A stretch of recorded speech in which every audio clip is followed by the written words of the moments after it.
Uy sotib olish jarayonida firibgarlar tuzog'iga tushib qolmasligingiz uchun 5 ta layfhakni o'rgataman. Videoga like bosing, batafsil tushuntirishda davom etamiz. Ushbu xarid qilinayotgan uyning kadastr hujjatlarini tekshiring hamda mulkdorlar kim ekanligiga aniqlik kiriting. Ya'ni siz bilan oldi-sotdini amalga oshirayotgan shaxsmi yoki boshqa. Va undan tashqari mulkdorning agarda turmush o'rtog'i bo'layotgan bo'lsa, turmush o'rtog'ining ham roziligi bor yoki yo'qligiga ham aniqlik kiritib o'ting.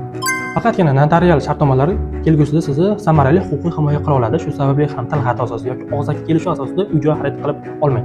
Sababi notarius oldi-sotdi jarayonida sizning hamda sotuvchining shaxsiga oydinlik kiritadi, qo'shimcha mulkdorlar bor yoki yo'qligiga oydinlik kiritadi hamda ushbu mulkka nisbatan taqiq, garov yoki boshqa narsa bor yo'qligiga aniqlik kiritib, keyingina oldi-sotdini tasdiqlab beradi. Uy garovda bo'lsa yoki sud tomonidan taqiq qo'yilgan bo'lsa ham ushbu uy-joyni sotish yoki sotib olish mumkin emas. Undan tashqari ushbu uy-joyga nisbatan soliqdan yoki qandaydir kommunal xizmatlardan ham qarzdorliklar mavjud bo'lishi mumkin. Shuni ham tekshirishni unutmang. Yangi qurilgan uy-joyni olish uchun pul tikayotgan bo'lsangiz, quruvchi tashkilot davr ro'yxatdan o'tkazilganmi, loyihasi tasdiqlanganmi va elektron reyestrda u mavjud yoki mavjud emasligini tekshiring. Agarda ushbu jarayonni tekshirmasangiz, yuzlab fuqarolarimiz kabi puldan ham, uydan ham mahrum bo'lib qolishingiz ehtimoli yuqori. Uy noqonuniy qurilgan bo'lsa yoki buzilishi rejalashtirilgan hududda qurilgan bo'lsa, uydan ham, puldan ham ayrilib qolishingiz ehtimol yuqori hisoblanadi. Shu sababli ham mahalliy hokimiyat qarorlarini o'rganish kerak hamda kadastr organi tegishli ma'lumotlarini tekshirib ko'rish kerak bo'ladi.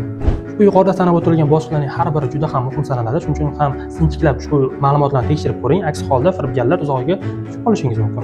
Ko'chmas mulk sohasiga oid bo'lgan savollaringiz mavjud bo'lsa, izohlarda yozib qoldiring yoki shunchaki savol solib qoldiring. Hamda Instagramdan Yurish Musayev sahifasiga obuna bo'lishni unutmang.